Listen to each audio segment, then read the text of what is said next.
ସମସ୍ତଙ୍କୁ ନମସ୍କାର। ଆଜି ଆସନ୍ତୁ ଗପଟିଏ ଶୁଣିବା।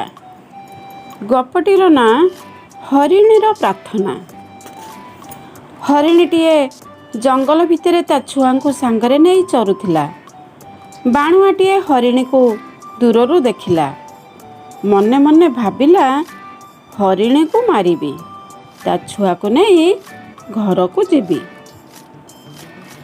ବାଣୁଆ ତା ସାଙ୍ଗରେ ଗୋଟିଏ ଶିକାରୀ କୁକୁର ଓ ବଡ଼ ଜାଲଟିଏ ଆଣିଥିଲା। ସେ କୁକୁରକୁ ଗୋଟିଏ ପାଖରେ ଜଗାଇଦେଲା। ତା ପାଖରେ ଜାଲଟିକୁ ବାନ୍ଧିଦେଲା। ଆଉ ଗୋଟିଏ ପାଖରେ ନିଆଁ ଜାଳିଦେଲା।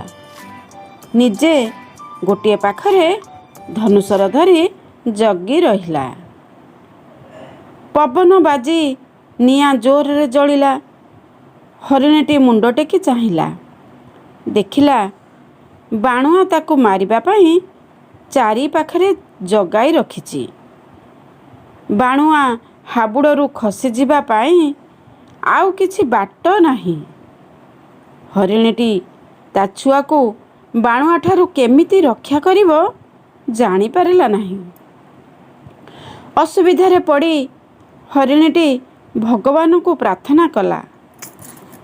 କାନ୍ଦି କାନ୍ଦି କହିଲା, ହେ ପ୍ରଭୁ, ଆପଣ ସମସ୍ତଙ୍କୁ ଅସୁବିଧା ସମୟରେ ସାହାଯ୍ୟ କରିଛନ୍ତି। ମୁଁ ଆଜି ବଡ଼ ବିପଦରେ ପଡ଼ିଯାଇଛି। ବାଣୁଆଠାରୁ ଆମକୁ ରକ୍ଷା କରନ୍ତୁ ପ୍ରଭୁ, ବାଣୁଆଠାରୁ ଆମକୁ ରକ୍ଷା କରନ୍ତୁ। ଭଗବାନ ହରିଣୀଟିର ଡାକ ଶୁଣିଲେ। ସଙ୍ଗେ ସଙ୍ଗେ ଆକାଶରେ କଳା ମେଘ ଘୋଟିଗଲା। ଖୁବ୍ ଜୋରରେ ପବନ ବହିବାରୁ ବାଣୁଆର ଜାଲ ଛିଣ୍ଡିଗଲା। ବର୍ଷା ପାଣିରେ ନିଆଁ ଲିଭିଗଲା।